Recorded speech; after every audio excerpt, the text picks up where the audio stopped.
que eu me inscrevi para fazer aquela parte para quem é de matemática, né?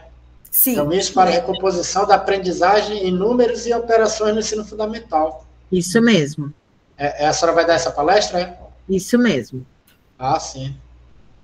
Não sou eu, é a professora Rosana, eu estou como mediadora aqui. Ah, tá bom, então. Pessoal, então, deixa eu só permitir mais uma pessoa aqui. Sou a professora Juliane, eu até ministro algumas disciplinas aí também para o curso de matemática, licenciatura. Eu sou formada em estatística e tenho a segunda graduação em matemática. Então, talvez vocês me encontrem aí em alguma disciplina também.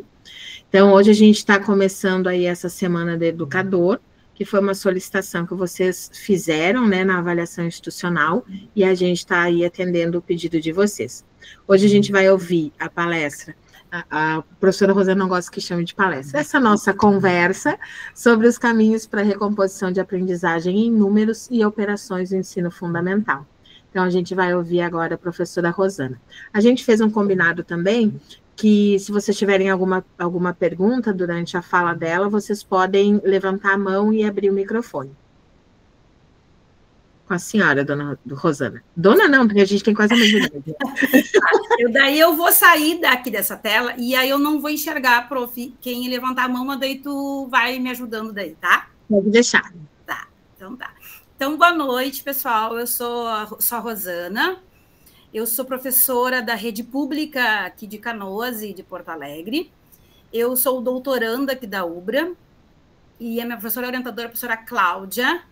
E nós viemos, então, nesse período, né, do doutorado, pensando, então, na verdade, na recuperação paralela de números e operações, né? É nesse sentido, então, que nós viemos pensando. E durante todo esse processo de caminhada, de doutorado, né, em que nós pensamos lá no início em recuperação paralela, depois, então, nós tivemos contato, né, com esse outro conceito que chama-se recomposição de aprendizagem. Então, nós vamos conversar um pouco sobre isso. Então, eu sou Rosana, eu fiz magistério, eu sou do interior, eu sou da cidade de Cacequi, lá eu fiz magistério. Logo que eu terminei o magistério, então eu fui para Alegrete, e lá eu fiz a licenciatura curta. Naquela época ainda, de 91, era o que eu oferecia.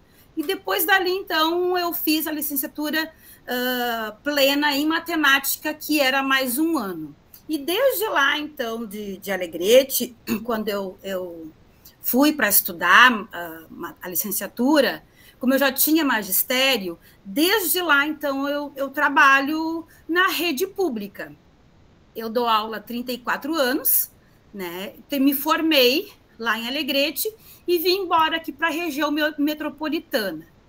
E aí, então, emergi, né, nessa educação pública desde então. Eu trabalhei 19 anos na rede estadual, depois dali eu migrei para a rede municipal de Porto Alegre, e desde então eu também fiz concurso aqui em Canoas, né, onde eu me aposentei faz 4 meses, né, e aonde eu fiz toda a minha caminhada, né, de professora. E durante todo esse percurso, né, então eu fiz pós em gestão, em supervisão, em educação inclusiva, né, fiz o mestrado e agora eu estou no doutorado. Então, durante todos esses 34 anos por onde eu passei, né, eu sempre trabalhei na rede pública aqui da região metropolitana, Alvorada, Porto Alegre e aqui Canoas. Então, essa nossa conversa é sobre os caminhos da recomposição. Então, da onde que surgiu, né, pensar como é que nós poderíamos ajudar esse nosso estudante a aprender mais ou tirar dúvidas sobre números e operações, né? Essa nossa reflexão, essa nossa angústia, digamos assim, ela vem desde a pandemia. aonde, né, eu sempre fui professora de sala de aula, né, do 6º ao 9º. Depois da pandemia, nós percebemos que os estudantes vieram com essas dificuldades básicas da matemática, que era nas operações fundamentais e, consequentemente, nos números, né? Então, nós viemos trazer, né, essa reflexão, essa importância de se trabalhar os conceitos iniciais da matemática.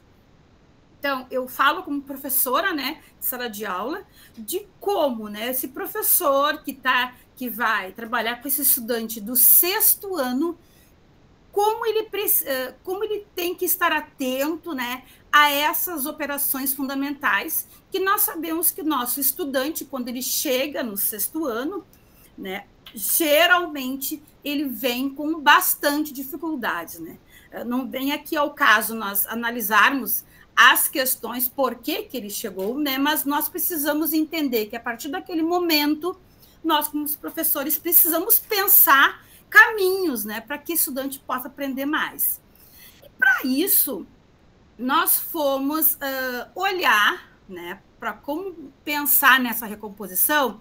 Nós fomos pensar nos recursos que nós iríamos usar com esses estudantes, e durante, então, a nossa pesquisa de doutorado, nós estudamos o que a gente chama de demanda cognitiva. Para que eu possa mobilizar nesse estudante alguns conceitos, né, eu preciso trazer para a sala de aula algumas atividades que possam desenvolver esses pensamentos iniciais da matemática. Então, esse nosso estudo ele vem desse programa, né? Eu já, desde o mestrado, venho estudando sobre números e operações, e ele vem pensando nisso, né? Em implementar, que é desenvolver, aplicar e avaliar, na época do início do nosso estudo, uma recuperação paralela, usando recursos digitais, né? Recursos didáticos para estudantes dos anos finais do ensino fundamental de uma escola pública, né? E esse anseio ele surgiu desde a pandemia. Quando nós voltamos com os estudantes, percebemos que, durante aquele tempo da pandemia, então, os alunos tiveram pouquíssimo acesso, ainda mais quem foi da rede pública, né? Os estudantes não tiveram acesso, ou muito pouco, àquele estudo durante esse tempo. E agora, né, do ano passado, tivemos, então, aqui a enchente aqui em Canoas, para quem é aqui de Canoas. Também esse estudante ele ficou afastado durante esse período. Então, é preciso que realmente se olhe para essa temática da BNCC, em que trata, então, vamos dizer, né, da base da matemática. Então, para que nós pudéssemos pensar esses caminhos para recompor, né, porque, na verdade, nós falávamos lá no início em recuperação, né? Tu vai recuperar aquilo que a gente levou para a sala de aula, explicou para o estudante, e o estudante ele não aprendeu. Então, a gente vai recuperar. Só que esse nosso estudante, depois da pandemia e depois da enchente, ele não teve o conhecimento. Então, o nosso caminho como professor é recompor esse conceito de números e operações. Começar lá do início mesmo da base. Então, o que nós... os caminhos, né, que nós começamos a pensar para a recomposição, né? Pensamos que os números e operações, então, eles são fundamentais, né, para o pensamento matemático. Para isso, nós olhamos as avaliações externas. A Canoas, que é a cidade aonde eu fiz a pesquisa e aonde eu me fiz, digamos, como professora aqui, né, na rede de Canoas.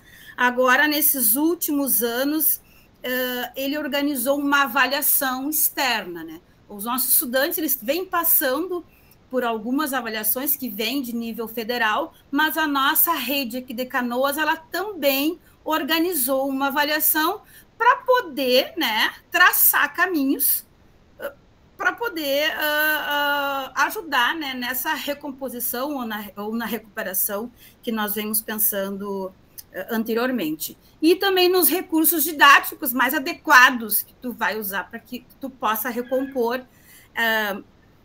essa parte de números e operações, né? Então, essa recomposição, ela se tornou fundamental, né? Uma peça fundamental lá na sala de aula para que nós possamos superar essas situações de crise que nós passamos agora no passado, essas situações da pandemia, que foi alguns anos atrás, né? E desastres naturais.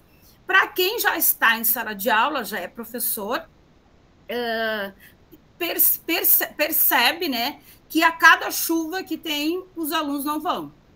Né? Então, essas situações climáticas, elas vêm interferindo, né, no nosso planejamento, e a gente precisa, então, pensar outros meios, né, para poder fazer com que esse estudante realmente aprenda alguns conteúdos. Né? Aqui eu dei um exemplo, né, um aluno de 6º ano, né, em que ele não aprendeu frações, e isso, então, vai dificultar, né, para que ele possa, no 7º ano, aprender os conceitos sobre números racionais. Então, é nesse sentido, né, pensar em formas de como que tu vai levar isso para a sala de aula para fazer esse aluno aprender efetivamente, né? E alguns pensadores, pesquisadores, autores, já vêm falando sobre essa questão da recomposição, né? Dessa oportunidade que esse estudante ele tem que ter agora, né? Para que ele possa aprender. Então, nós não podemos pensar como professor, né, que esse aluno ele vai chegar no 7º ano, por exemplo, sabendo as 4 operações. Né? Então, nós vamos ter que precisar ter um outro olhar, né, para que esse aluno agora, dessa forma, possa aprender, e então nós, como professores, vamos pensar, né, estratégias diferentes. Né? É difícil, sim, é bem complicado, né? Eu me aposentei agora há pouco, mas eu estou na sala de aula há muitos anos. Muito difícil, né, nós pensarmos nessas estratégias, mas nós precisamos, sim, né, pensar meios, porque nós somos os professores, para que o estudante possa avançar, né? Que é esse o nosso objetivo. E agora, em 2025, houve um decreto, né, em que se pensa nesse Pacto Nacional de Recomposição, que que os gestores, né, as escolas, os educadores, possam pensar estratégias pedagógicas, né, para garantir o direito do estudante de aprender. Né, porque o estudante ele tem o direito, né, e nós, professores, estamos ali, vamos dizer assim, né, com esse problema na mão, né, que o problema sempre vai cair na mão do professor, né, nós que temos que pensar situações, mas agora com esse pacto, né, é todo um conjunto de setores que vão pensar nessa recomposição para realmente resgatar, consolidar esses conhecimentos que os alunos não tiveram. E aí, então, nós viemos nessa questão, né, pensando em números e operações. A matemática, lá na BNCC, né, vocês devem ter conhecimento, quem é da matemática, a matemática ela é dividida em 5 unidades temáticas, né, que é a números e operações, que é esse conjunto, né, de habilidades e conceitos que o estudante mais desenvolve no ensino fundamental. Quase todas as séries iniciais, o aluno ele trabalha com números, conjuntos e as operações matemáticas. Aí depois vem a álgebra, vem a geometria, vem as grandezas e medidas e, por fim, a probabilidade. E nós, então, pensamos, né, a nossa pesquisa, ela vem se deter, então, na primeira unidade temática, em que o estudante, para que ele possa desenvolver as demais unidades temáticas, ele precisa, então, ter esses conceitos de números e operações mais consolidados. Então, aqui eu trouxe, né, lá da BNCC a importância dessa temática dos números de operações dentro do ensino fundamental, né? Porque ele é a base, ele desenvolve o pensamento numérico, né? Ele implica numa variedade de situações em que o estudante ele vai conseguir quantificar, ver os objetos, né? Julgar, interpretar. Ele vai ter a construção do número e vai envolver outras ideias como aproximação, equivalência, né? E toda essa construção, né, por meio de situações que a gente acredita que o professor vai levar para a sala de aula, né, ele vai, então, ampliar os seus campos numéricos, que começa lá com os números naturais, depois vai para os números inteiros, racionais, e assim, então, o aluno ele vai avançando, né, nesses campos aí. Então, por isso da importância de se trabalhar, né, de forma mais sólida os números de operações no ensino fundamental. E aqui o que a gente pode, né, desenvolver com os estudantes, né, resolver problemas com números naturais, com números inteiros, e assim, então, ele vai utilizando diferentes estratégias, né, tudo isso dentro da temática dos números e operações nos anos finais, né? E ele vai aprofundar a noção de número, né?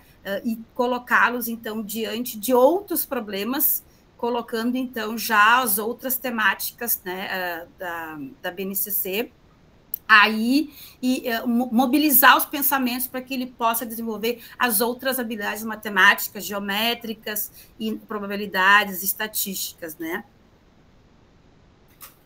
Também dentro dos anos finais, né, como é importante quando nós pegamos a BNCC e a gente olha o que a gente tem que trabalhar com o aluno, a gente se depara, né, nessa imensidão de conceitos e todos eles, a maioria deles, se referem a números e cálculos e operações, né? Então, a gente fica nessa angústia, né? Porque a gente quer dar conta de todos aqueles conceitos, mas o aluno, né, ele está vindo sem aqueles conhecimentos.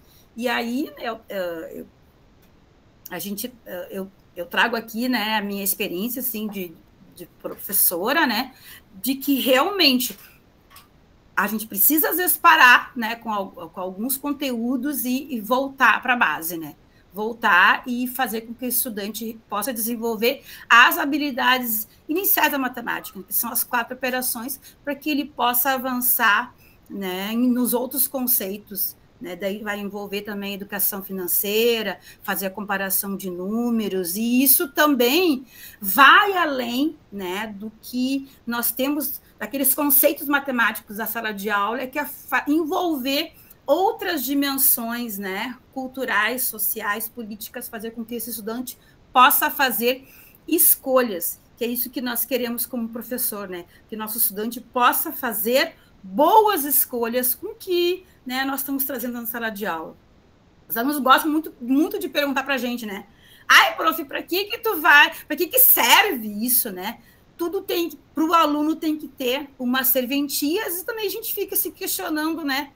Para que serve certos conteúdos, né? O nosso estudante ele precisa aprender, sim, os cálculos iniciais, para ele poder desenvolver outras habilidades também. E, assim, esse nosso dilema de professor é constante, né? Porque a gente está sempre naquela intenção de trazer para o estudante, né, alguma aplicação. E, às vezes, não tem, né? O aluno ele precisa trabalhar com uma memorização mesmo, né? Para que ele possa avançar para outros níveis de pensamentos, digamos assim, que é o que nós vamos observar agora. Então, para pensar nesse espaço de recomposição de números e operações, né, eu estou lá dentro da escola, recebi meus alunos depois da pandemia, recebi depois meus alunos depois da enchente, e isso tudo vai te angustiando, porque cada vez o aluno ele sabe menos, né? Então, isso é uma angústia minha. Daí eu fui ouvir os meus colegas da minha escola é uma escola bastante grande, tem 6 professores de matemática. Daí eu fiz poderia ter feito uma entrevista com professores da rede, né, mas a gente também não tem muita perna para ouvir, mas com a amostra que a gente ouve na escola, né, a escola é um espaço assim, que a gente precisa ouvir bastante os colegas, né, e a partir da escuta dos meus colegas, eu percebi também que aquela angústia também não era só minha, né, que realmente os alunos, cada vez menos, eles estão vindo com sabendo menos conceitos iniciais da matemática. Então, a partir dessa escuta dos profs, eu entendi que realmente teria que ter um espaço, né, diferenciado para esse estudante poder estudar, que era isso que nós queríamos, mais números de operações.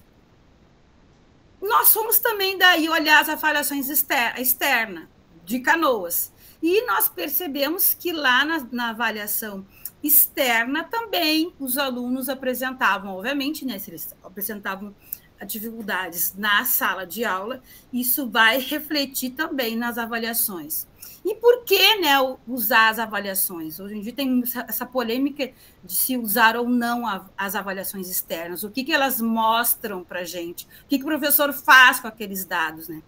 E Canoas vem repensando muito sobre isso, né? O que você faz com esses dados? Não adianta você só avaliar e ver que realmente os alunos estão com dificuldade, mas a partir dessas dificuldades, das avaliações, que caminhos, então, que a rede e que a mantenedora vai traçar junto com os professores para poder melhorar, né, a aprendizagem dos alunos, mais que os índices, a aprendizagem dos estudantes.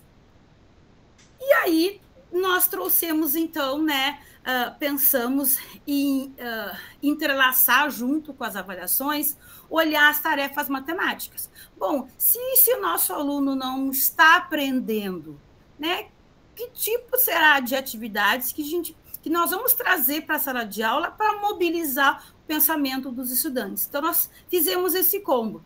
Falamos com os profs, olhamos avaliações externas e trazemos também as tarefas matemáticas, que daqui um pouquinho vocês já vão entender o que são essas tarefas matemáticas.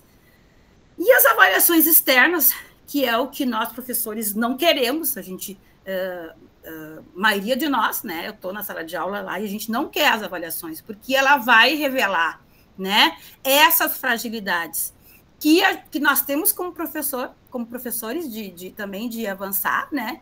E a gente sabe que no final das avaliações o resultado ele cai no nosso colo e a culpa do professor que não ensinou, né? Mas tem várias questões aí envolvidas, né? Que as avaliações elas vêm nos mostrar, né? Então, nesses últimos 15 anos, as avaliações externas elas têm gerado esse debate, né?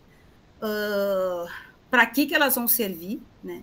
E que tipo de instrumento, que tipo de atividade se coloca numa avaliação para realmente olhar para o desempenho desse estudante, né? E poder apontar caminhos, que é isso que nós queremos. Então, o IDEB é o que nós mais conhecemos, né?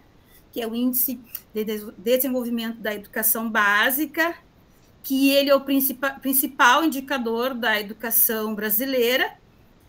Ele é um combo, o IDEB, né? O IDEB da escola, ele é um combo, né?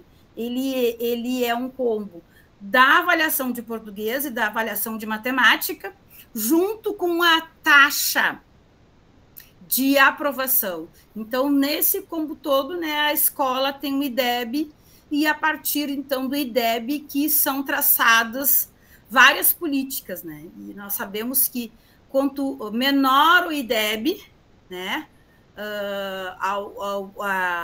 a mantenedora, vamos dizer, ela perde, né, alguns projetos, né? Alguns observam de certa forma, mas o IDEB ele também precisa servir, né, de um indicador para, quem sabe, naquele local ali poder se investir em mais formações, né, em mais recursos didáticos, que é isso que nós vamos também pensando para poder recompor a aprendizagem.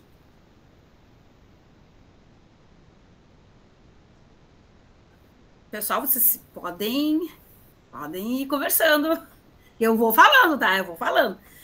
Aí, trago para vocês, né, esta avaliação aqui de Canoas, que é onde que eu olhei, né, para poder pensar num espaço de recomposição. Eu olhei para esse instrumento. A partir de 2009, a Prefeitura de Canoas ela instituiu esse sistema de avaliação, né? Esse sistema de avaliação ele é feito por uma equipe da secretaria em conjunto com os professores. Então, quando eles vão organizar esse instrumento para levar lá para a escola, antes de chegar na escola, eles chamam os professores, né, para organizar o material, para olhar que tipo de atividade, se essa atividade é adequada ou não para o estudante. Então, isso também dá para dizer, né, que isso é um ponto positivo, né, desta avaliação, porque ele traz o professor que está lá na escola para organizar esse instrumento, né? Porque ele também vai ver, olha, esse tipo de questão não é adequada, ou essa nomenclatura, e assim, então, os professores organizam, e essa avaliação, ela vai chegar lá na escola, né, de português e matemática. Quando nós iniciamos a nossa pesquisa, ela é formada por 10 questões. Ela era, antes da enchente, em 3 momentos, né? A diagnóstica, aquela que o professor leva, né, para dentro da sala de aula para verificar como é que está esse aluno, né? Como é que está. Bom, para ele chegar no 6º ano, ele teria que saber as 4 operações. Será que ele sabe? Então, a partir da avaliação diagnóstica, o professor ele vai poder identificar. Uma avaliação que é de acompanhamento, aquela no meio, para ver como é que foi. Bom, né, como é que foi esse caminho, né? Houve alguma melhora. E aquela avaliação final, para saber como foi o desempenho do estudante. Depois da enchente, então, devido a todos os problemas que nós tivemos aqui de estrutura, agora é só feita a avaliação inicial e a avaliação final. Uma outra também modificação desses últimos tempos é o número de questões, porque as questões lá que formam o IDEB, elas são mais questões. Então, também para aproximar um pouco das avaliações federais, aumentou o número, né? Para quem? Para todos os estudantes que estão do 3º ao 9º ano. O que nós fizemos? Então, nós fomos lá em 2023 olhar para a parte da matemática, né? Aí nós pegamos, naquela época tinha os 3, mas como eram muitos dados, nós só pegamos os dados da avaliação inicial e da avaliação final, e nós fomos olhar para a matemática, né? Para ver, bom, somos profs de matemática, o que nós vamos fazer com isso? Aí nós olhamos os índices, o índice do 3º ao 9º, né? A inicial. Aí nós levamos um susto com o 8º ano, que dentro daquelas atividades que foram propostas naquele momento, né, o 8º ano, então, ele foi o que acertou menos. O 9º ano, para nossa surpresa, né, que eles estão saindo, a escola ela vai até o 9º ano, depois ali os alunos eles têm que migrar para uma escola de ensino médio, tiveram um percentual um pouco melhor, né? E eu feliz porque o meu 6º ano ali também ele ficou, na época eu trabalhava com 6º, geralmente eu trabalho com 6º e 7º, o 6º estava um pouquinho melhor, mas isso também é um mérito do ano anterior, né? Do pessoal que está vindo do 5º ano. E aí, no final do ano, né, observamos que o 6º ano que eu tinha recebido, né? No início, que eu achava que estava bem. No final do ano, baixou muito os índices, né? Então, realmente, do que estava sendo proposto, né, para aquele estudante, a gente precisava olhar, né, dar mais uma atenção para esses estudantes dali do sexto e do sétimo. Está faltando dados ali, porque nesse final os estudantes eles não fazem o Canoas avalia do quinto e do nono, porque eles fazem a avaliação do nível federal. Olhamos para os índices, e aí nós vamos olhar para cada ano. Esses dados do Canoas Avalia é um dado bem completo, né? Ele, além de ele dar o acerto do ano, ele olha a escola. Então, aqui eu trouxe um dado do quarto ano, da avaliação diagnóstica, e aqui a barra azul é da escola e a barra verde é da rede. Então, ele te dá um olhar, né, de como que o estudante foi na primeira questão, né, em relação à rede. O que nós olhamos, então? Nós olhamos essa avaliação, e esses números que estão circulados são todas as atividades que envolveram números de operações. Então, nós vamos olhar que tipo de atividade tinha lá, né, já que a professora acreditava, né, que os alunos estão com dificuldade de números de operações. Então, vamos olhar lá nas avaliações o que tem de números de operações também, para dizer se esse aluno realmente está com dificuldade ou não. Olhamos todas as avaliações do terceiro ao nono ano, né, para identificar o que esse estudante, por onde esse estudante passou, e nós classificamos as questões conforme o que nós vamos conversar agora, que são os tais dos níveis, né? Então, o que são os níveis segundo alguns autores, né? Quando nós planejamos a nossa aula, né, a gente faz uma seleção de atividades. Essas atividades, elas vão mobilizar mais ou menos o pensamento do estudante. Geralmente, a gente traz para o estudante, né, atividades mais de memorização, de reprodução, atividades que exigem um pouco do recurso algoritmo, mas eles não fazem muita conexão. Mas nós, professores, fizemos isso porque realmente o nosso estudante a gente acredita que ele tem dificuldade, né? Então, nós vamos olhar também que tipo de nível, né, ali, naquele circuladinho ali, embaixo do circuladinho, tem o nível 1, 2, 3. Então, nós olhamos as questões e fomos classificando de que nível é, né? Então, nessas aqui que nós circulamos, que são 8, das 10 questões, 8 envolvem números e operações, tem 2 que são de nível 1, né? Uma de nível 2 e as outras são de nível 3. Digamos até que esta avaliação do quarto ano, ela procurou fazer com que esse aluno mobilizasse mais, né, o seu pensamento. E aí, então, essas tarefas, como alguns autores eles vêm trazendo, né, elas podem mostrar, né, que tipo de processo esse aluno ele vai precisar, né, que tipo de raciocínio ele vai utilizar nesse exercício que nós chamamos, então, de demanda cognitiva. Então, segundo o Smith-Stein, existem 4 níveis, né, do nível 1, o nível 2, o nível 3 e o nível 4, né? Que o nível 4 é aquela atividade que o aluno, né, ele não tem um caminho, ele vai ter que pensar, ele vai ter que montar uma estratégia para resolver.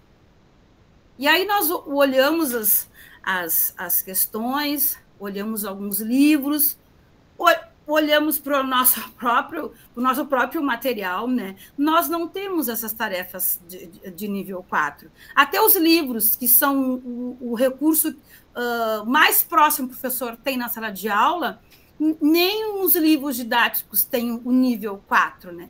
Então, realmente, nós precisamos olhar para a nossa atividade para que eu possa mobilizar mais ou menos o pensamento do nosso estudante. Foi isso que nós fizemos, então, ali naquela classificação ali dos exercícios.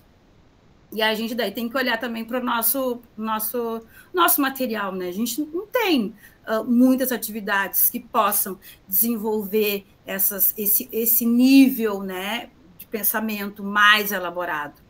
Mas aí nós estamos aqui para isso, né, para conversar e entender que a gente precisa, em algum momento, trazer para esse estudante atividades desafiadoras, né?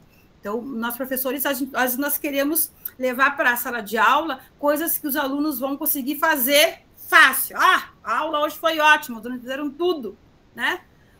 Mas fizeram tudo porque eles memorizaram, né? Então, você não leva para a aula uma atividade, às vezes, fazer com que esse aluno vá quebrar a cabeça. E você também, professor também, né? A gente também tem que se colocar também nesse lugar ali também de pensar atividades, né, que não tenham um caminho usual.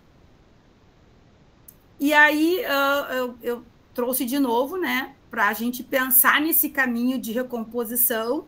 Então, a gente olhou para a rede, né, para essa avaliação da rede, tentou tirar, né, dessa avaliação externa algo para nossa implantação desse material para os alunos poderem estudar, né, recompor. A gente olhou as avaliações, olhou as questões, e assim, então, nós fomos...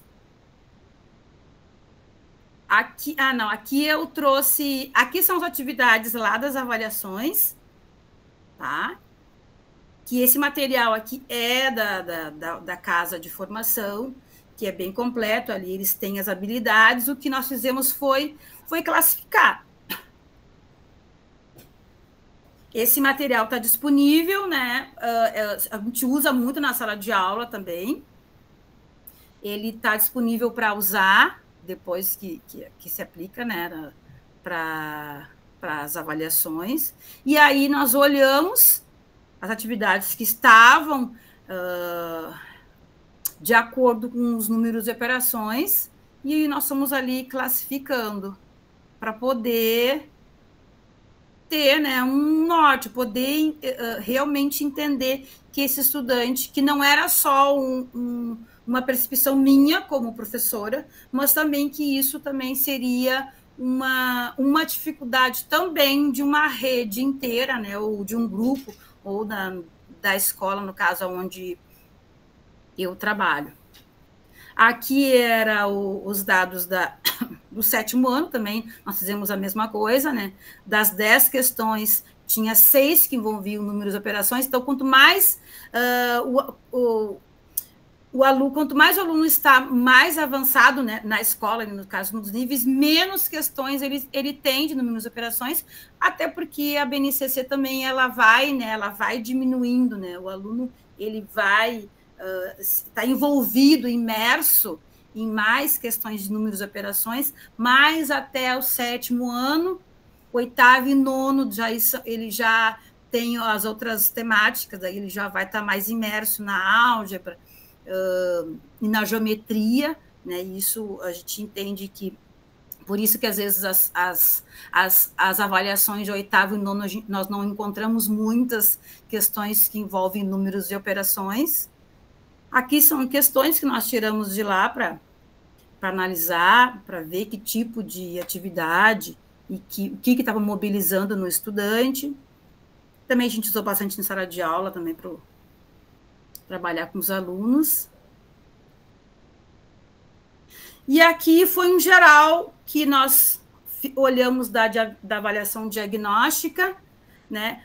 as questões de nível 1, nível 2, nível 3, nível 4, entendemos que são a avaliação, né, essa que se leva para a escola, ela envolve mais questões de nível 2, né, que envolve algum pensamento, né, algum recurso algoritmo, mas que as atividades elas não têm muita conexão, né? Então, na avaliação não teve nenhuma questão em nenhum ano de nível 4, né?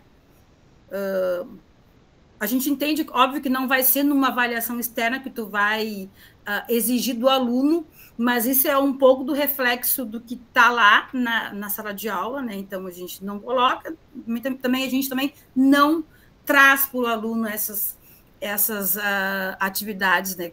Para mobilizar o pensamento do estudante, né? Para que ele possa avançar.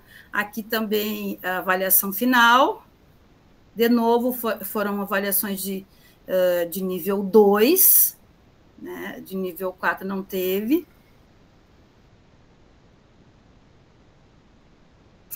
Né? A gente entende que precisa, então, ter algumas tarefas de nível 4 para a gente poder fazer com que esse aluno possa avançar.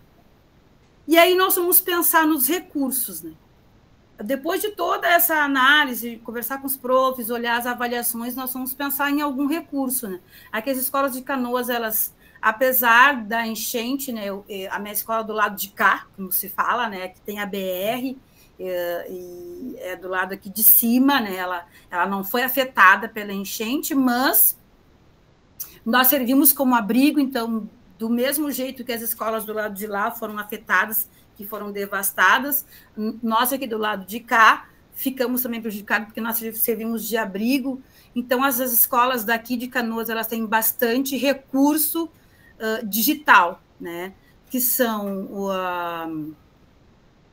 as teleinterativas, que são os retroprojetores, e todas as salas de aulas têm carrinho de Chromebook, né? Nesse último ano. Então, nós temos bastante recursos na sala de aula, e aí nós organizamos sequências didáticas, né, de estudo, colocamos dentro de uma plataforma para esses estudantes poderem estudar, que é isso que nós queríamos, né? Nós vimos, depois de tudo isso, que o aluno ele está com dificuldade, nós montamos sequências didáticas, que esse conjunto de atividades que o professor pensa antes, né? Ele estrutura, ele ordena, para que o estudante possa entrar nesse material conforme o seu ritmo, né? Então, nós montamos sequências de estudos de 6º, de 7º, e esse ano nós montamos de 8º e 9º junto. São sequências que nós usamos o Canvas, não sei se o pessoal conhece o Canvas. O Canvas, se tu entrar ali, ele tem bastante, assim, ele tem muitas sugestões de sequências de aula, então nós usamos o Canvas como subsídio, mas também nós montamos também conforme, né, o que nós vimos nas avaliações, minha experiência como professora, nós montamos sequências de estudo. Bom, o que nós queríamos? Nós queríamos um espaço a mais para esse estudante a estudar mais números de operações. Então, infelizmente, nós sabemos que na sala de aula, às vezes, a gente não tem um local adequado ou não consegue atender esse estudante de uma forma individualizada. Então, nesse momento, nós convidamos os alunos a virem no turno inverso para estudar. Aqui em Canoas, nós temos uma dificuldade porque a escola não é integral, né? Então, a escola ela não é estruturada para ter um aluno o dia inteiro. Então, para esse aluno poder ficar num turno inverso, para poder ter uma oportunidade de frequentar o que eu chamei de grupo de estudos, né? Não era grupo de reforço, não era grupo dos que não sabiam, ou de quem tirou nota baixa. Fizemos o convite para todos os estudantes que poderiam, né, ir no turno inverso, e foram poucos, não foram muitos, porque a própria escola não tem essa estrutura de atender esse estudante ficar ao meio-dia, né? A escola dava almoço, mas eles não tinham onde ficar, eu tinha que ficar com eles.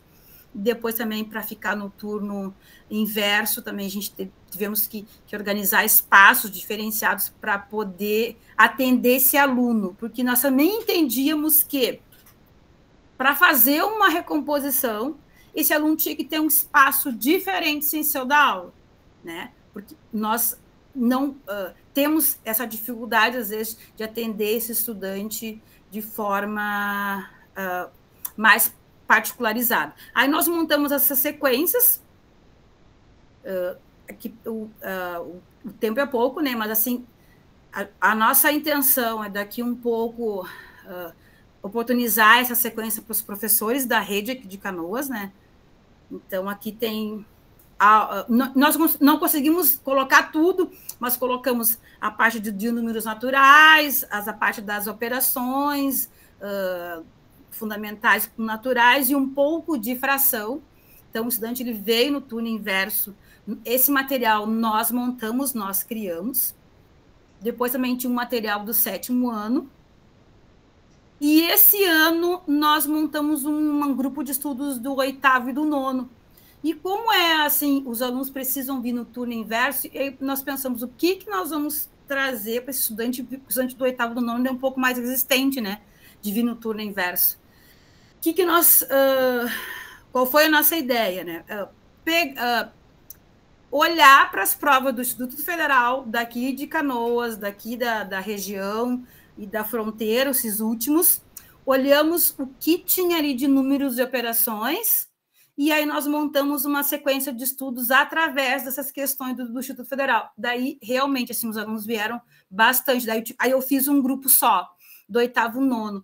Eu queria, prof, passar uma sequência para os profs poderem ver como é que é. Acho que eu vou ter que parar aqui, daí acho que eu volto. Ver se eu consigo... Ver se eu consigo... É fora da apresentação? Ele está aqui no Canvas, mas aí é só eu ver se eu troco aqui. Que esse é um material que nós montamos... Deixa eu ver aqui.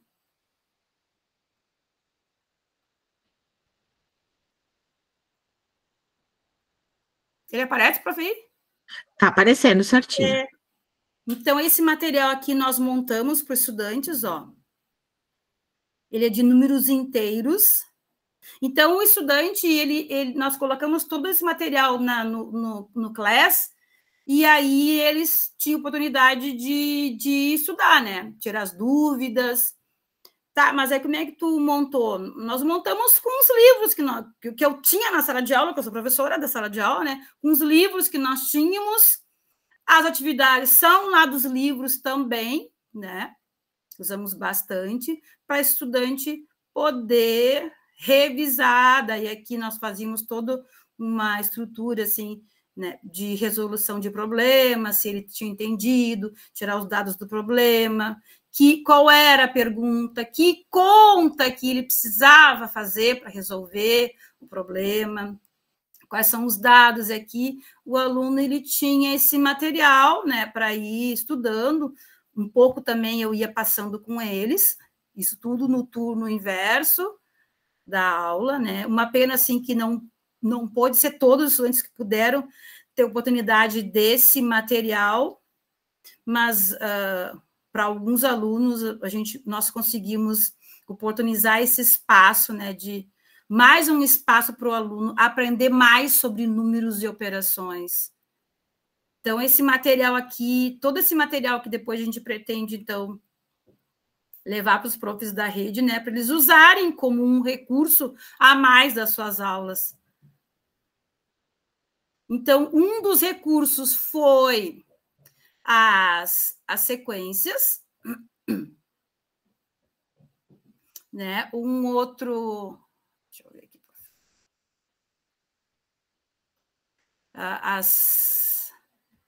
As sequências de estudo que nós montamos, então, esse material aqui todo, ele faz parte da minha tese, então, aqui, peraí. Aqui. Esse material todo faz parte da minha tese, esse material do sexto todo, né, que eu chamei de 9 sequências, e o material do sétimo as trilhas do sétimo são 6. Depois que eles estudavam, também tem a parte da atividade, onde eles fizeram, né, e é onde agora nós estamos analisando. E um outro recurso que a gente usa bastante, não sei se o pessoal conhece, é o Kahoot, né, que é um outro recurso interativo, que é um recurso até, às vezes a gente acha que é um pouquinho difícil, mas tu faz um cadastrinho ali, e é onde tu monta quiz. Esse recurso gratuito, prof, é esse aqui que a gente monta de quiz, que é as respostas, escolher a resposta certa e o verdadeiro ou falso. E aqui tu monta o assunto que tu quer, né? Aqui é a página inicial do Kahoot. Eu monto, às vezes, a perguntinha num PowerPoint, salvo ele em figura e puxo aqui para dentro. Faz a perguntinha, a gente coloca as respostas e aqui eu montei até, se desse tempo, até a gente ia jogar, que é um recurso também bem fácil de usar, os alunos gostam bastante. Óbvio que a gente precisa montar, né? Ele não está pronto, ele não está pronto lá no Kahoot, mas a gente monta, né? Isso aqui tudo eu montei, a perguntinha, e a gente coloca ali e seleciona a resposta. Aqui tá as perguntinhas. Eu não sei se a gente tem algum tempinho a mais, eu não sei, prof, daí como é que está o tempo. Prof, a princípio está marcado aqui. O nosso Meet está marcado até às 9, eu não sei a disponibilidade do pessoal. Não, a prof, ela me disse que era mais ou menos assim. Deixa eu sair daqui.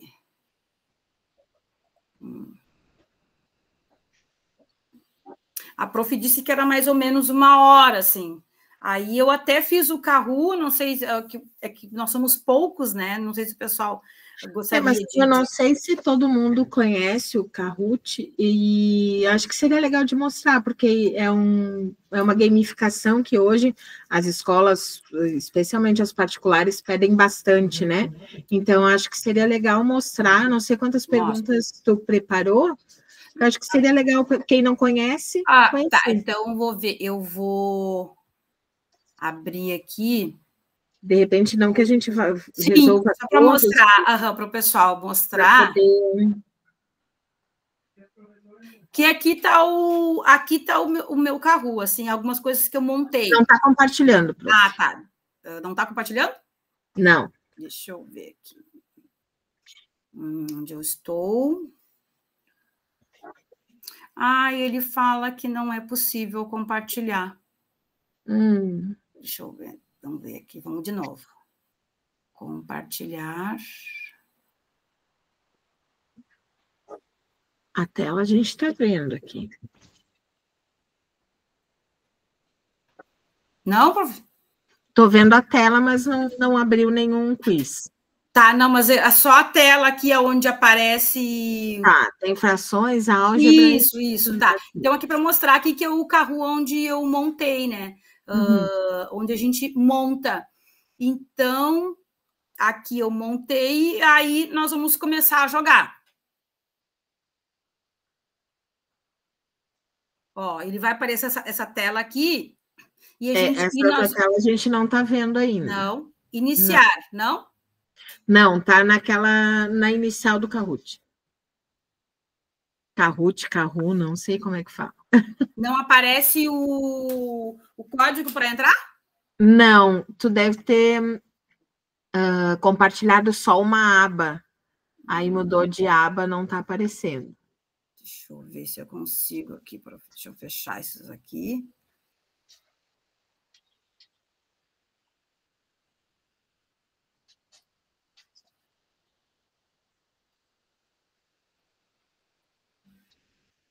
Deixa eu ir de novo.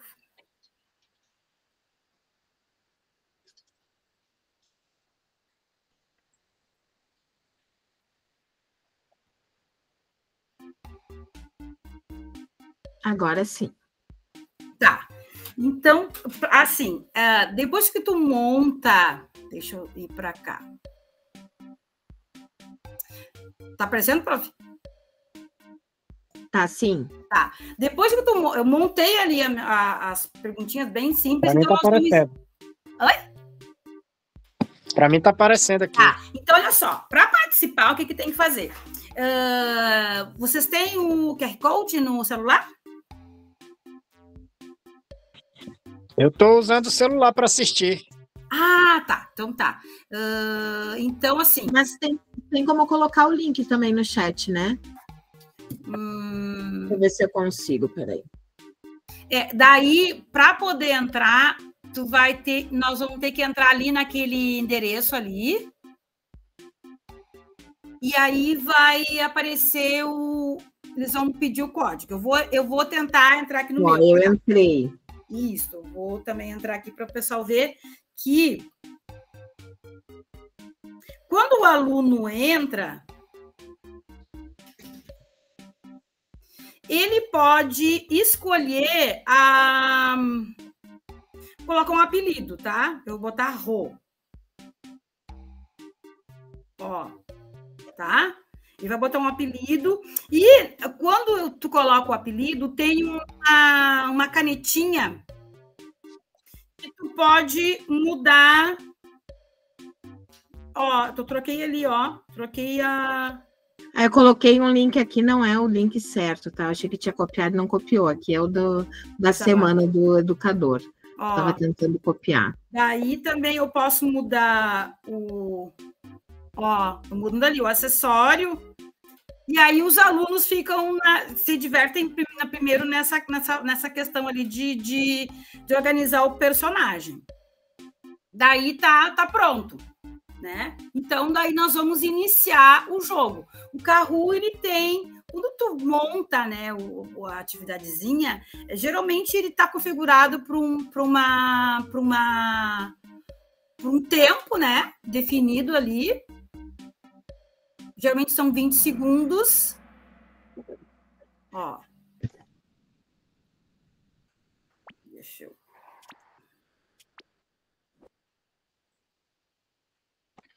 Aí vai ter uma perguntinha, né, dali sobre frações. Eu saí tem um tempinho. Acho que eu também saí porque eu estou tentando salvar Daí, olha só, daí eu cliquei aqui. Tem um tempinho.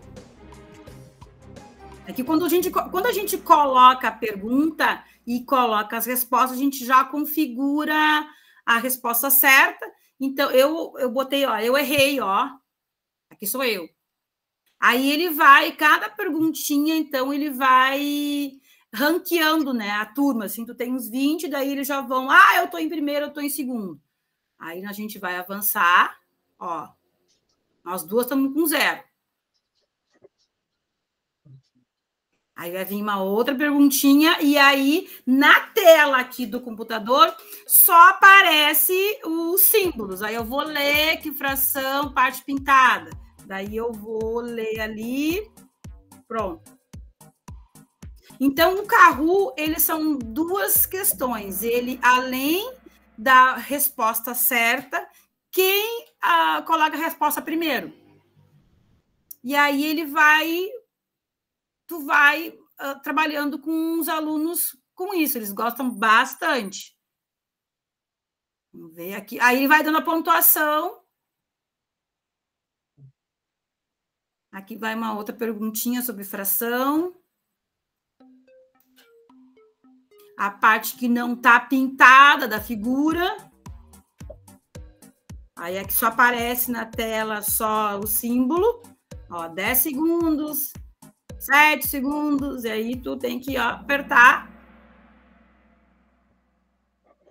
Dá para te também, antes de tu passar, tu pode mostrar a atividade e conversar com os alunos sobre a questão.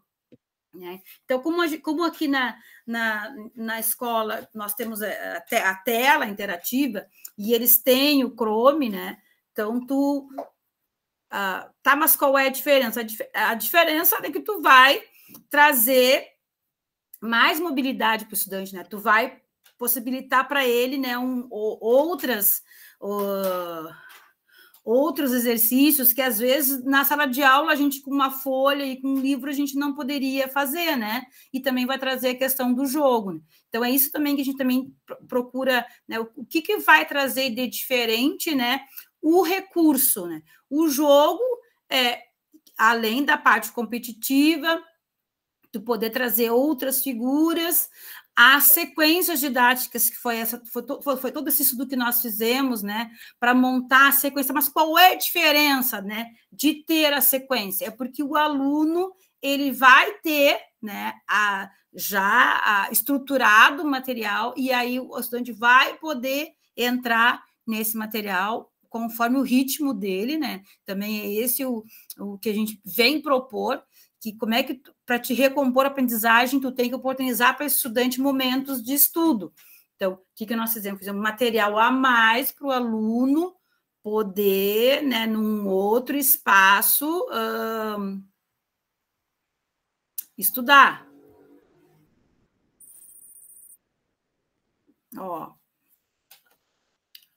Aí aqui ele vai aparecendo no nosso celular, né? Agora nós temos a questão do celular na sala de aula, né, que não dá para usar, mas se eles colocarem o endereço lá na tela do Chrome, o aluno vai poder participar do jogo e entrar lá nas sequências de estudo. Acho que agora, deixa eu ver se eu tenho...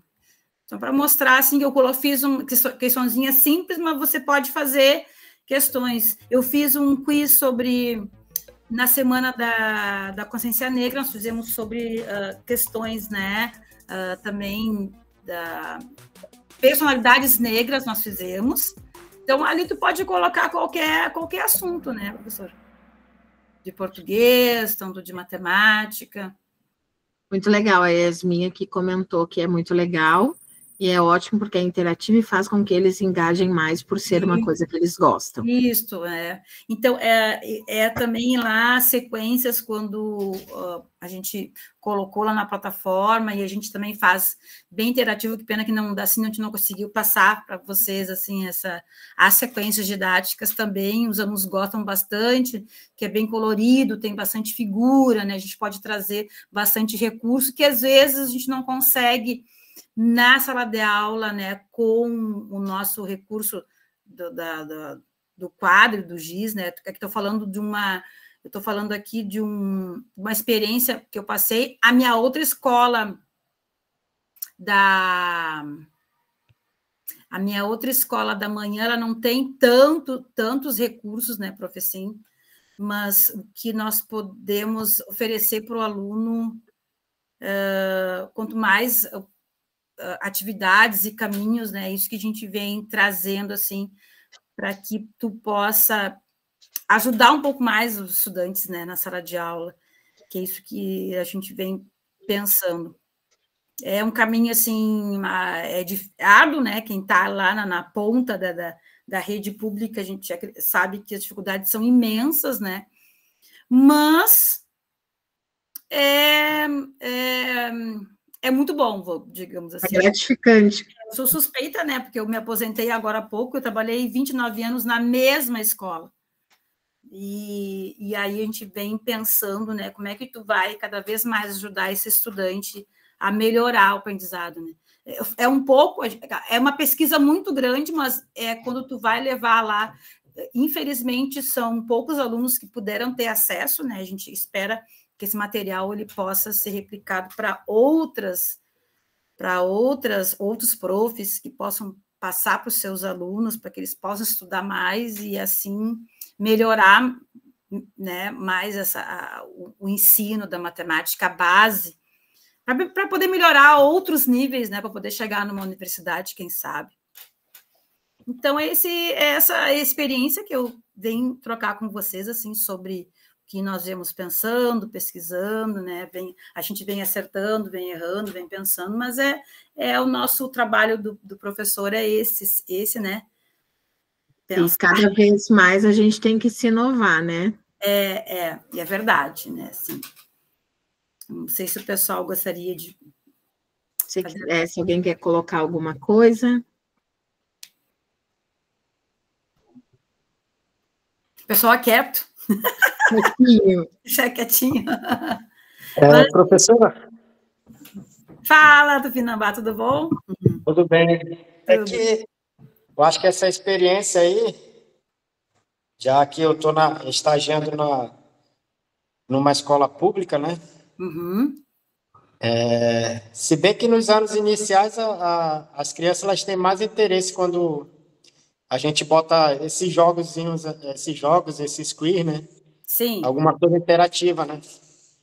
Mas eu acho que a grande dificuldade é de fazer isso nas turmas do ensino médio, né? Também. E aí é isso que é o nosso dilema, né, professor? Assim, como é que tu vai fazer esse aluno estudar? Porque é isso que nós estamos pensando o tempo inteiro, né?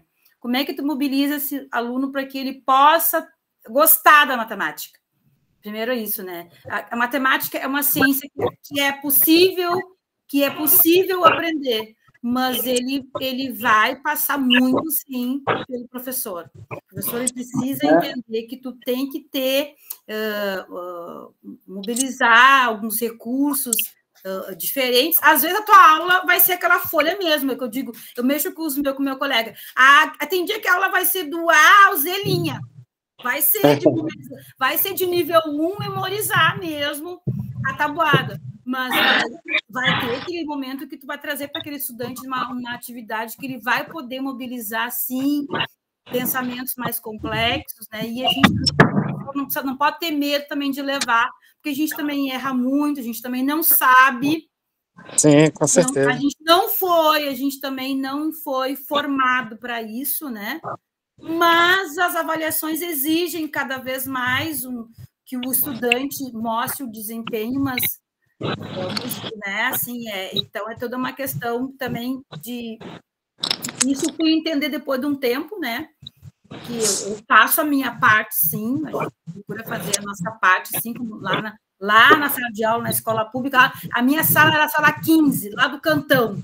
Sala lá do Cantão, a gente lá na sala do Cantão vai fazer, né? Vai tentar trazer para esse estudante, né, atividades diferentes, vai trazer jogos, vai montar uma sequência de atividades, vai trazer um jogo. Agora nós estamos na semana trazendo para os alunos jogos africanos, né? São jogos muito também bacanas para desenvolver o raciocínio lógico dos estudantes.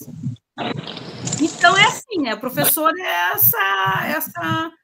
essa luta constante, assim, né? De trazer para o estudante recursos diferentes, né? É um desafio muito grande, porque eu, por exemplo, que já sou formado em engenharia elétrica, né? Sério? E já dei aula para curso técnico e a ideia de usar laboratório, né? Que no curso técnico a gente usa muito laboratório, a gente vê que a didática e a dinâmica dos alunos é outra, né? Porque eles passam a ver as reações, a ver os circuitos funcionando, né? E é um pouco diferente, né? Porque a matemática ela é muito didática, né? Muito teórica, né? Mas é sempre bom assim a gente poder uma aula ou outra sair da rotina, né? Sim. E fazer com que os alunos... Uma vez eu ouvi de uma professora assim, a nossa aula não precisa ser um show pirotécnico toda a aula, né? Não, não, né? Nós precisamos às vezes, né? Encher o quadro, passar fórmulas, passar atividades, o aluno ele tem que copiar, ele precisa copiar exercícios, né? Mas a gente vai, como professor, dosando, né, esse planejamento, trazendo, né, atividades em algum momento diferente que possa envolver também com outras disciplinas também, que é muito importante, né? A matemática ela se relaciona com várias áreas de conhecimento. Então, assim, toda isso, a então... parte técnica, né? Claro, então... A área técnica de eletrônica, mecânica, é matemática aplicada, né? Então, que nós possamos entender que a nossa matemática, nós que estamos dando aula lá no 6º ano, né? Lá com nossos pequenos, né? Que vem lá do 5º, que é aquela confusão mental, né? Que nós entendemos, mas que sim, né? A matemática, ela se relaciona com todas as áreas do conhecimento e que a gente possa entender como professor que a gente precisa estar aberto a aprender a todo momento, né? Eu me aposentei agora há pouco, mas a gente continua nessa luta aí, né? De pensar, continuar pensando a matemática, e eu voltei agora, depois de aposentada na escola, para fazer o grupo de estudos com o 8º e o 9º. E aí eu saio apaixonada cada vez que eu não estou apaixonada pelo sistema, entende? Assim, as planilhas, mas os alunos, eu sou completamente apaixonada por eles, assim, porque eu acredito que quando tu consegue mobilizar, né, através de outras atividades, mas tu ganha o aluno, né? Então, tu ganhando o aluno, a matemática, eu acredito, ela fica mais fácil, sim. Né? O grande desafio é a gente explicar, ensinar matemática para quem não gosta de matemática, né? Porque verdade. Tu sabe que isso eu, por exemplo, desculpa aí, professora. Capaz, não? Eu, por exemplo, desde quando eu me entendo por gente, eu tive facilidade com matemática, tanto é que eu praticamente nem estudava no ensino fundamental e médio. Entendeu? Tanto é que eu fui levando a minha vida e logo que eu terminei meu ensino médio, eu passei para fazer licenciatura em matemática.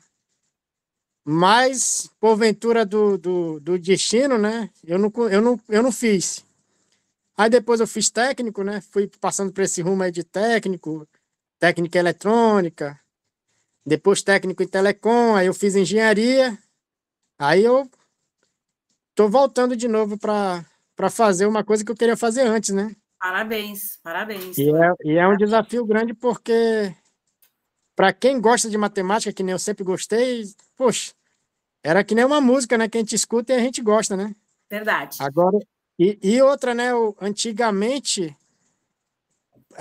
o ensino era tão forçado e tão pegado que até quem não gostava de matemática sabia o básico. E hoje, essa geração, eles têm uma ferramenta, tem celular, tem YouTube, tem um monte de recurso que ajudam eles a aprender mais, mas ao mesmo tempo a gente vê que eles não aproveitam, né? Eles não aproveitam. E acho que é esse o nosso papel, né, para usar esses recursos aí para fazer eles pensarem, né? Fazer eles pensarem. E isso tu falou uma coisa assim que eu acredito muito. Dar aula para quem quer aprender é fácil, né? Agora tu vai entrar lá naquele 6º ano lá, né? Que estão enlouquecidos. E esse é o desafio. Fazer. Como é que tu vai mobilizar esse povo que não quer estudar, né? Que veio para aula para outras coisas? Esse é o desafio de nós, professores. Então, a gente está aqui para pensar junto, né?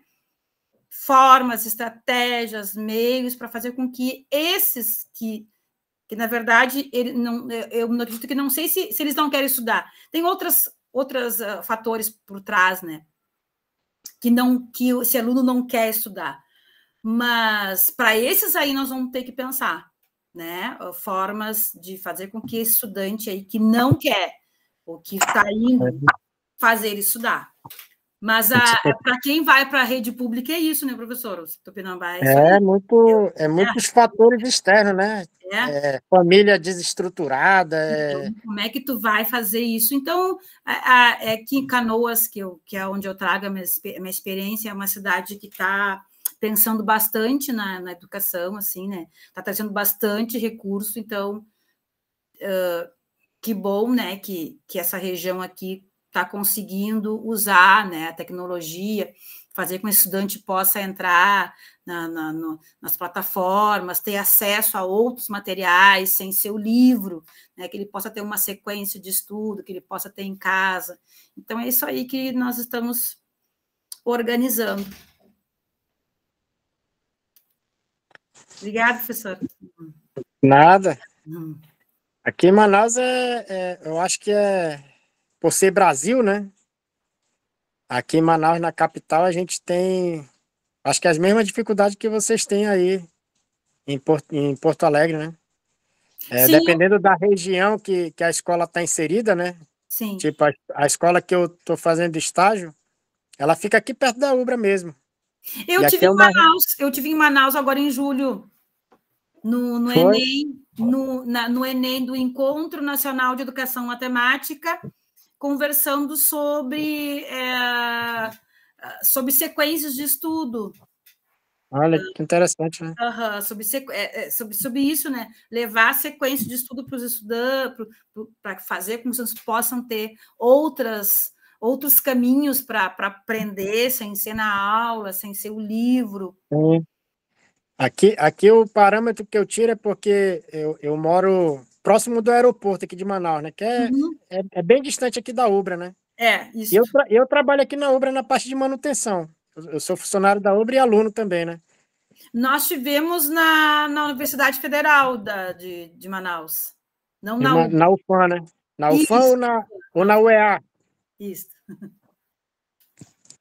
Então, tá, obrigada, então, pela participação, pelo seu relato, né?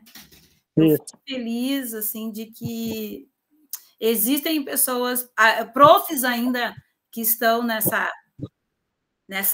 caminhada aí, né, para a aprendizagem desses alunos aí. Pois é. Professora, só uma dúvida. Desculpa aí, já é um outro. Como é que eu faço para... Porque vale horas complementares, né? A professora Juliana. Eu tenho que colocar para vocês o link. Obrigada por lembrar, Tupinambá, que eu estava tão envolvida aqui na conversa. E, peraí, fiquem todos aí, que eu vou passar o link. Eu fiquei tão absorvida na conversa que eu esqueci. Obrigada por lembrar. Mas, professora, como a Yasmin comentou, foi um relato real que eu acho que todos aqui vamos aproveitar muito. Sim, sim. Eu friso assim muito, né? Assim, que precisa trazer esses relatos de profs de chão de sala de aula, né? Porque é isso que vai realmente fazer com que a universidade possa pensar estratégias para ir para a escola, né? Eu acho que isso também é muito da nossa pesquisa, isso é um ponto bem importante. Tu ir para dentro da escola, né? Levar para os alunos, fazer com que os alunos possam trazer para a universidade para a gente poder analisar se realmente aquela sequência ali que nós montamos muitas sequências, realmente elas são válidas ou não, o que tu pode melhorar, né? Porque eu acho que é isso. A universidade precisa pensar caminhos também para poder ajudar a educação básica, né?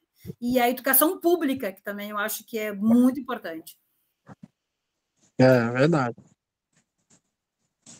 Gente, então, ali o pessoal que não abriu o microfone, só se atentem aqui para o certificado, tá? Vocês têm que preencher essa chamada aqui para o certificado. Tem que preencher o questionário, professora? Entra nesse link que eu coloquei aqui, né? Então, ele tem duas perguntinhas, ou duas não, uma perguntinha, só o e-mail, deixa eu avançar aqui, ver se tem mais. Tem vários questionários sobre a palestra de você, né? Sobre o encontro, né? Algumas perguntas até para validar, né? Isso. Aí responde ali os dados de identificação e vai até o final, tem que ir ali na última página que tiver no concluir para valer, porque senão não chega o dado, tá? Eu já preenchi tudinho já, eu não sei como é que eu faço para ter esse comprovante para... Depois a universidade manda por e-mail. Tá, vai mandar por e-mail, né? Isso. Mas tem que responder até a última perguntinha ali e enviar. Eu já preenchi tudinho já. Então, tá ótimo. Professora, mais uma vez, muito obrigada. Acho que foi muito rico. E é sempre bom aprender com experiências, né? Muito obrigada. Nossa, eu que tenho, assim, eu que venho agradecer, né? Assim, eu sou muito grata pela minha caminhada, assim, e eu sempre trago, assim, que eu sou de escola pública, e os colegas que estão na licenciatura, né, que eles possam também, daqui um pouco, chegar nas escolas públicas também e ajudar nós estudantes, que nós precisamos de professores, professora, precisamos de professores, né, que cheguem nas escolas públicas, que possam olhar para esses estudantes de forma diferente, que possam tornar a matemática, né, uma ciência possível de aprender e que os alunos possam gostar. Eu vou puxar para minha, né, mas que eles possam gostar da escola, Então, precisamos de professores na escola. Que peguem o gosto pelo estudo e não só pelo celular, né? É verdade. Então, eu agradeço. Isso. E aí, não terminei de apresentar ali, mas no final é falar sobre isso, agradecer a oportunidade de poder trocar e trazer experiências, né, daqui da rede de Canoas. E fica a sugestão para o pessoal poder fazer o concurso, que eu abri o concurso aqui em Canoas agora, fazer o concurso em Canoas para dar aula aqui. Aqui em Manaus também. Ah, então tá, viu? Foi o plano de carreira que é bem bom também. Então, bora ir para esses concursos. Isso, vamos fazer concurso. Prof, obrigada, então, por enquanto. Obrigada, pessoal, e boa noite. Por aí, pessoal, então. Boa noite, pessoal. Obrigado, boa noite. Então. Tá. Qualquer coisa é só me chamar. Tchau, tchau, Yasmin, obrigado.